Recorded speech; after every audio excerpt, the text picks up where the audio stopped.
नमस्कार, आप देख रहे हैं खबर मीडिया। दोस्तों, आज की इस वीडियो में मैं आप सभी के लिए लेकर आया हूं आज दिन भर की तमाम बड़ी और मुख्य खबर। जी हां, आपको बता दें काफ़ी सारी बड़ी और सीधे काम की खबरें निकल कर आ रही हैं, जिसमें मैं आपको बताऊंगा कि कोरोना से निपटने के लिए 2 से 3 हफ्ते तक आप सभी को सावधानी बरतनी होगी। ऐसा किसका कहना है? प्रधानमंत्री का। इसके साथ ही मैं आपको बताऊंगा कि एक देश ऐसा है जिसने भारत से तमाम फ्लाइट्स को आने से रोक दिया है, यानी कि भारत से अब आप उस देश में नहीं जा सकते हैं। साथ ही मौसम की अपडेट है। इसके साथ ही और भी ऐसी बहुत सारी खबरें हैं जिसके बारे में जानकर निश्चित ही आप सभी को अच्छा लगेगा, इसलिए इस वीडियो को अंत तक देखिएगा।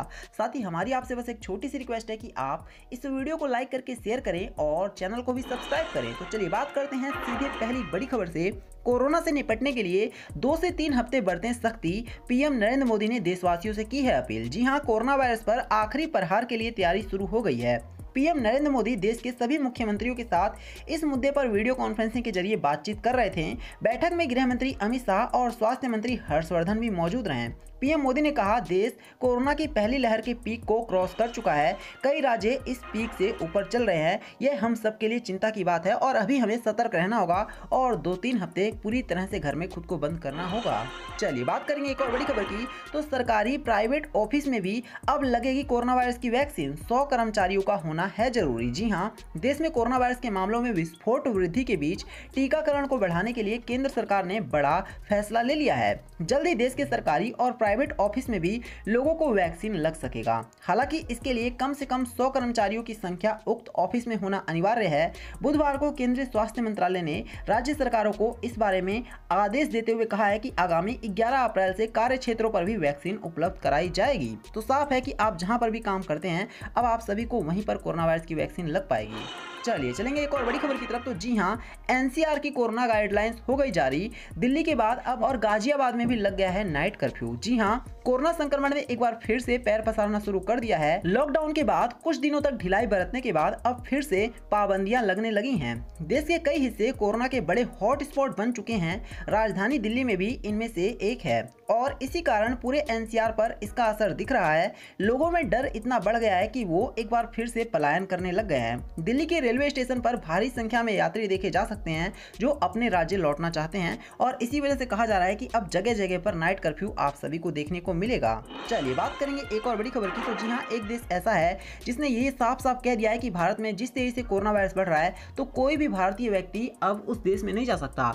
कौन सा वो देश है? बहुत ध्यान से सुनिएगा। ये देश कोई और नहीं बल्कि न्यूजीलैंड है। जी हाँ, हर गुजरते दिन के साथ भारत में कोरोना संक्रमण और तेज बढ़ रहा है। अब ऐसे में मैं आपको बता दूं कि इस मामले को देखते हुए न्यूजीलैंड ने भारत से आ रहे लोगों की प्रवेश पर अस्थायी रोक लगा दिया है। इसमें उसके अपने नागरिक भी शामिल हैं। न्यूजीलैंड की प्रधानमंत्री जेसिंडा आर्डर्न ने 11 से 28 अप्रैल तक भारत से आने वाले सभी यात्रियों की एंट्री पर अस्थायी रूप से पाबंदी लगा दी है। फिर चाहे आप न्यूजीलैंड के हों या फिर भारतीय हों, आप अब न्यूजीलैंड नहीं जा पाएंगे कुछ दिनों तक।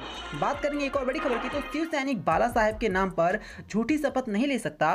संजय राउत ने ऐसे किया है अनिल और परब का बचाव। जी हां, एंटीलिया केस और मानसुख हिरेन के साथ हुई घटना मामले में गिरफ्तार सचिन वाजे के सनसनीखेज आरोपों ने मुंबई पुलिस के पूर्व कमिश्नर परमबीर सिंह के आरोपों को बल दे दिया है। सचिन वाजे के आरोपों से घिरे अनिल परब का बचाव करने के लिए संजय रावत सामने आए हैं। सचिन वाजे द्वारा ट्रांसपोर्ट मंत्री अनिल परब पर लगाए गए आरोपों को लेकर संजय रावत ने कहा कि वह ऐसा कभी नहीं कर सकते, यह एक राजनीतिक साजिश है। तो साफ है कि कहीं ना कहीं संजय रावत ने एक बहुत बड़ा बयान। चलिए बात करेंगे अब हम एक और बड़ी खबर की। तो जी हां, राहुल गांधी का प्रधानमंत्री पर कटाक्ष, खर्चा पर भी चर्चा होनी चाहिए। दोस्तों, कांग्रेस के पूर्व अध्यक्ष राहुल गांधी ने प्रधानमंत्री नरेंद्र मोदी की परीक्षा पर चर्चा कार्यक्रम की पृष्ठभूमि में बृहस्पतिवार को उन पर कटाक्ष करते हुए कहा कि खर्चा पर भी चर्चा होनी चाहिए। उन्होंने यह सवाल भी किया कि प्रधानमंत्री पेट्रोल डीजल की बढ़ी हुई कीमतों को लेकर चर्चा क्यों नहीं करते। राहुल गांधी ने एक खबर साझा करते हुए ट्वीट किया, केंद्र सरकार की कर वसूली के कारण गाड़ी में पेट्रोल डीजल भरवाना किसी इम्तिहान से कम नहीं है।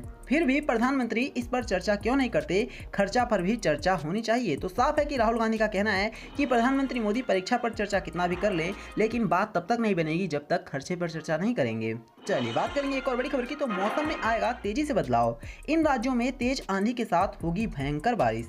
दोस्तों, आईएमडी के अनुसार मौसम में एक बार फिर से बदलाव होने जा रहा है। जम्मू कश्मीर और आसपास के क्षेत्र में पश्चिमी विक्षोभ बना हुआ है, जबकि उत्तर पश्चिमी राजस्थान में चक्रवाती सर्कुलेशन है। मौसम मौसम विभाग के अनुसार पश्चिमी हिमालय के कई हिस्सों में बारिश और गरज के साथ बारिश होने के अनुमान है। हरियाणा के कुरुक्षेत्र, हिसार, करनाल और आसपास के इलाकों में आंधी के साथ हल्की बारिश होने की संभावना है। तो आप सभी बहुत ज्यादा अलर्ट हो जाएं, क्योंकि आने वाले कुछ टाइम में आप सभी को बारिश देखने को मिल सकती है।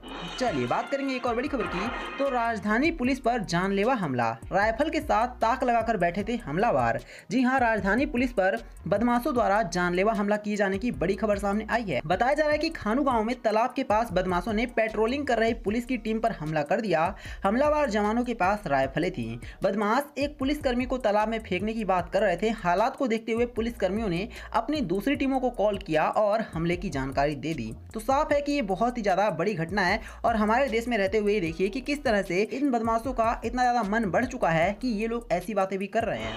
चलिए चलेंगे एक और बड़ी खबर की तरफ। तो राकेश टिकैत ने कहा, सरकार को किसानों के साथ शाहीन बाग जैसा बर्ताव नहीं करना चाहिए। जी हां, केंद्र सरकार द्वारा लाए गए कृषि कानूनों का विरोध कई किसान संगठन लंबे समय से कर रहे हैं। विरोध प्रदर्शन करते हुए कई किसान संगठनों के नेता और किसान लंबे समय से दिल्ली के पास बॉर्डर पर बैठे हैं और कानून वापसी के लिए आंदोलन कर रहे हैं। भारतीय किसान यूनियन के नेता राकेश टिकैत ने बुधवार को हरियाणा के यमुनानगर में कहा कि सरकार को किसान आंदोलन के साथ उस तरह का बर्ताव नहीं करना चाहिए जैसा कि पिछले साल दिल्ली के शाहीन बाग में विरोध प्रदर्शन के दौरान किया गया था। चलिए चलेंगे अब हम एक और बड़ी खबर की तरफ। तो जी हां, आपको बता सरकार ने बदले पेंशन के नियम, लाखों कर्मचारियों को होगा बड़ा फायदा। कोरोना संक्रमण के कारण देश में बदलाव का दौर जारी है। हालांकि इसमें कुछ सकारात्मक चेंज भी हुआ है। इसका फायदा लाखों कर्मचारियों को मिला है। कुछ बदलाव के फायदे तत्काल मिलने लगते हैं, लेकिन कुछ नियम लागू होने पर भविष्य को सुरक्षित करते हैं। ऐसा ही कुछ नियम पेंशन से जुड़ा है जिससे सरकारी एम्प्लॉयज को जबरदस्त फायदा होगा। दरअसल कार्मिक मंत्रालय ने हाल ही में एक आदेश जारी किया है। इस आदेश में पेंशन प्राप्त करने की न्यूनतम 10 साल की सर्विस शर्त में छूट दी गई है। इस संदर्भ में नियम 38 में संशोधन करके भुगतान के 50% पेंशन का नियम लागू किया गया है। चलिए बात करेंगे अब हम एक और बड़ी खबर की तरफ। तो जी हां, महंगाई की लोगों के ऊपर जबरदस्त मार पड़ी है। खाद, तेल, अनाज, दाल समेत जरूरी वस्तुओं की महंगाई से आम आदमी की मुश्किलें बढ़ गईं। दोस्तों, अनाज, दाल, सब्जी, फल समेत खाने पीने की तमाम चीजों के दाम बेतहाशा बढ़ोतरी इनमें देखी जा रही है। खाद्य तेल आयात महंगा होने से, देश में डीजल के दाम में इजाफा होने से तमाम खाद्य सामग्री ऊंचे भाव में बिकने लगे हैं। उधर देश में कोरोना का कहर दोबारा बरपने से संकट विकट बनता जा रहा है। सबके खाने के तेल में मानो आग लग गई है। देश के सबसे बड़े वायदा बाजार मल्टी कमोडिटी एक्सचेंज पर क्रूड पाम तेल का भाव बीते एक साल में 74% बढ़ा है। ऑयल कॉम्प्लेक्स में सबसे सस्ता माना जाने वाला पाम तेल इस समय सोया तेल से भी महंगा हो चुका है। तो साफ है कि आप सभी का जो खाने की थाली है वो दिन पर दिन और ज्यादा महंगी होती जा रही है।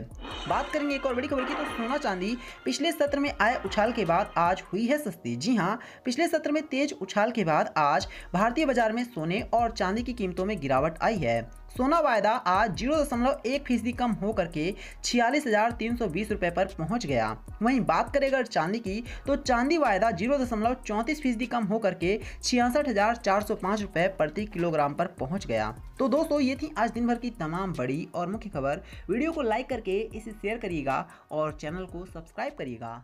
धन्यवाद।